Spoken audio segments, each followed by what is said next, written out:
guys, ito yung problema ko sa aking axe. Itong Casio MT150 na ginagamit ko pang gig. It's a toy keyboard. Actually, tawag ko toy kasi laruan siya. Pero, guys, meron tong MIDI. So, ang problema, ang issue rito ay jack ang ano nito. Jack. So, maliit.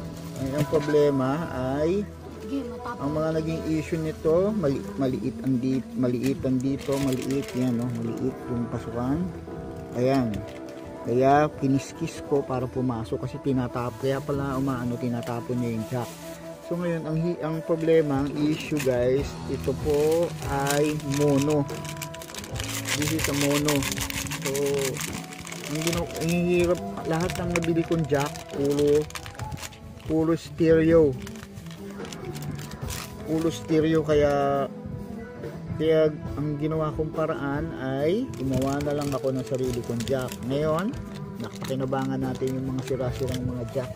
Yan, kung nakikita nyo yan, ito yung ating China speaker. Tanggalin natin. Ito yung sirang jack na napulot ko. PL yan. Sira na yung kabilang side. Yan, mono siya. Mono.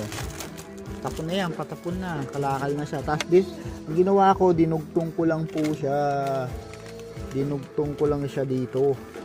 Ayan, ginawa natin ng paraan. Tapos ginawan ko ng paraan.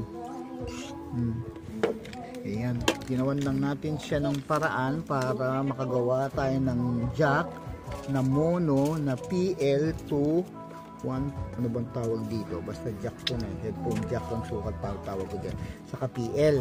So pinagdugtong ko lang yung dalawa na, so pareho na yan na mono. Ito yung mono. Pag sinabing mono, dalawa lang yung yan, dalawa, positive negative, kasi yung stereo tatlo makikita may isa pang itim dyan. So yun, itong keyboard ko ito, napaka-arte. Pag stereo nag-iingay-ingay, wisit na, kaya nabibwisit ako sa gig. Kaya ngayon, ito nang ginawa ko guys. Ayan, ginawan ko ng paraan. So hindi na tayo bumili, mahal din po ang ang jack. So napulot itong jack na to, napulot ko lang to. Galing to sa headphone. Kung nakita niyo po yung ganitong headphone, di ko alam saan to. Nakita ko lang po dito sa bahay.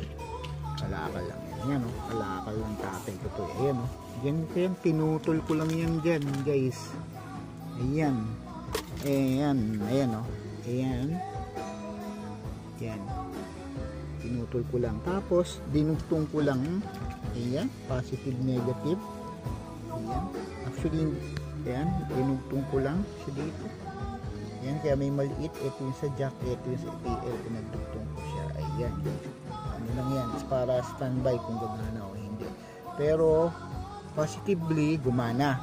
Kaya check natin ulit guys kung gumagana. Pasok natin dyan. Ayan, lumuwag na yan. Tinuluwagan natin.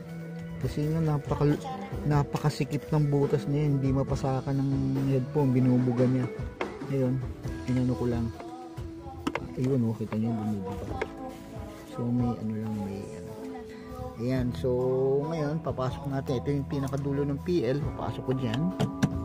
On natin.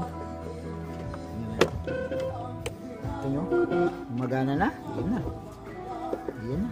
So meron na tayong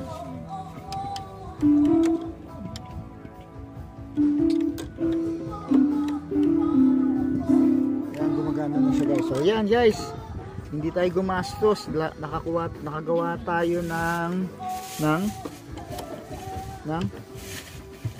yan, nakagawa tayo ng jack na is galing sa mga nakatago sa bahay lang, mga basura na. Ayan, alright, ayan guys, ang gagawin ko dyan, iti-tape ko na lang yan, iti-tape na lang natin yan, at magagamit na natin siya guys. Natin siya exclusively dito sa aking Casio, at kung ano man ang kailangan ko itong converted na jack na to, from jack to PL. Alright guys, thank you.